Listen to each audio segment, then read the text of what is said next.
Olá, quarto ano, tudo bem com vocês? Esperamos que sim, não é, Dodô?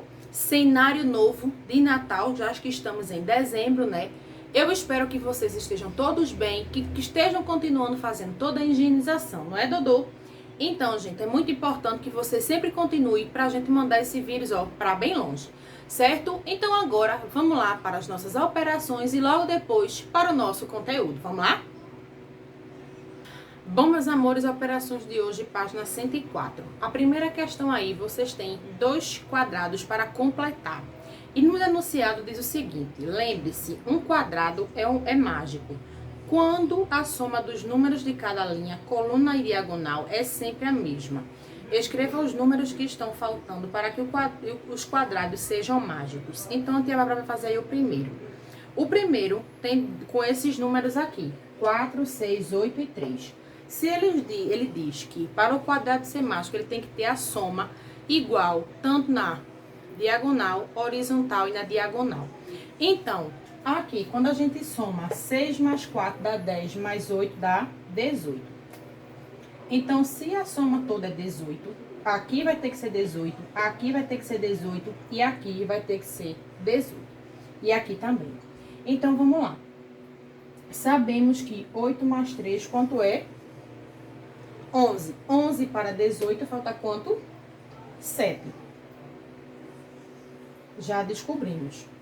Então, se na diagonal também tem que ser 18, 7 mais 6, quanto é? 13. Para 18, falta quanto? 5. 13 mais 5, 18. Se aqui a gente já tem 5 mais 4, 9, né? 9, falta quanto para chegar em 18? 9 mais 9 é igual a 18. Aqui a gente já tem 9 e a gente já tem 7. 9 mais 7, 16. Para 18, 2. 6 mais 2, 8. Para 18, 10. Certo? A mesma coisa. 10 mais 5, 15. Mais 3, 18. Então, se vocês somarem todos os números aqui, eles vão dar sempre 18. Então, no segundo quadrinho, vocês têm que fazer a mesma coisa. Soma aí o valor, tá? Da última linha na horizontal e vai completando conforme o valor. Certo, minha gente? Agora, vamos lá para o nosso conteúdo de hoje.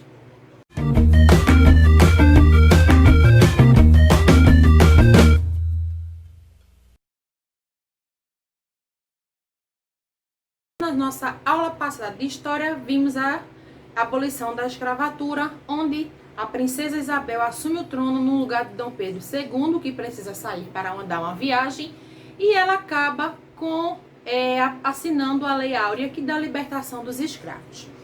Porém, com essa questão, muita coisa acontece. O Brasil ele já tinha passado 67 anos como um regime de monarquia.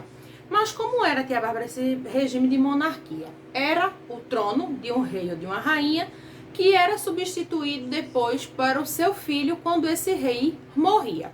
Então, pela linha de sucessão, a gente viu que primeiro foi Dom João VI, depois veio Dom Pedro I, ficou seu filho Dom Pedro II, que assume com 14 anos, e pela linha da sucessão seria a princesa Isabel, que é a que assina a Lei Áurea. Porém, a gente sabe que um ano depois, né, um ano e um pouquinho depois que ela assina essa Lei Áurea, acontece a proclamação da República, então ela não fica muito tempo no trono. Certo? Então, por que a monarquia acaba e o Brasil acaba se tornando um Brasil república? Porque o povo já estava descontente com os últimos anos do segundo reinado. E assim, segundo império, né? E assim começaram com movimentos republicanos contra a monarquia. Esse movimento não parava de crescer. A gente sabe que sempre teve, né, as explorações aqui no Brasil, onde os portugueses começavam e exploravam toda a riqueza que a gente tinha no Brasil. E a gente sabe que o poder, ele se concentrava nas mãos de quem tinha dinheiro, ou seja, a coroa portuguesa, os reis, os pensadores, os senhores de engenho. E o povo vinha cada vez mais em situações precárias, onde o povo não tinha direito a nada, né? Só quem tinha o poder nas mãos era quem tinha dinheiro e que fazia, mandava e desmandava como queria. Então o povo ele já vinha fazendo pressões, como foi a pressão da abolição da escravatura, né? E vinha fazendo outras pressões para que mudasse o regime do Brasil. Eles queriam poder escolher os seus governantes, quem iria governar não só para quem tenha dinheiro, mas também para os pobres. Então, o povo começou a fazer esses movimentos revolucionários de república e a gente vai ver agora o que foi que veio acontecendo com isso, certo? Vamos lá. Então, gente, no dia 15 de novembro de 1889, tá? Na Praça da Aclamação, que hoje ela é conhecida como Praça da República, que fica no Rio de Janeiro, as Forças Armadas cercaram o quartel-general, onde estavam os ministros de Dom Pedro II. Então, o Marechal Deodoro da Fonseca, junto com Benjamin Constant, Rui Barbosa e Quinquino Bacaúva, depois do imperador, proclamou a República e convocou uma Assembleia Constituinte. Ou seja, o imperador estava lá reunido no quartel-general com seus ministros. Deodoro da Fonseca, que foi o elaborador, tá? E o pensador desse pensamento republicano, chegou com seus amigos Benjamin Constant, Rui Barbosa e Quintino, e ele, depois do Império, proclamou a República e convocou uma Assembleia Constituinte, certo? Para falar sobre essa nova república que ele queria para o Brasil, certo? Gente, convocada essa Assembleia Constituinte, o que foi que ficou decidido? Ficou decidido que quem assumiria o trono foi o Marechal Deodoro da Fonseca. Assim, com isso, ele se torna o primeiro presidente que a gente tem do Brasil República, certo? Foi uma decisão militar, não houve participação do povo. Os militares que se reuniram, encabeçados por Marechal Deodoro da Fonseca, chegaram lá, se reuniram, né, como tia Bárbara falou, cercaram o quartel-general, seguraram os ministros, depois tiraram o império e assumiram, proclamando a República, certo?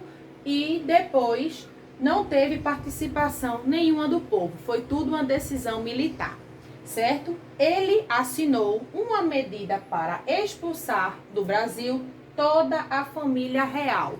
Quando ele fez essa medida, que ele assina essa medida para expulsar a família real do Brasil, né? Para que não tenha brigas nem nada, Dom Pedro II junta a sua família e 2 dias depois ele vai embora, deixando o Brasil, certo? Teve como vice-presidente Floriano Peixoto, que logo depois ele acaba se tornando o segundo presidente do Brasil, certo? Então, tudo foi encabeçado, elaborado e pensado por Marechal Deodoro da Fonseca.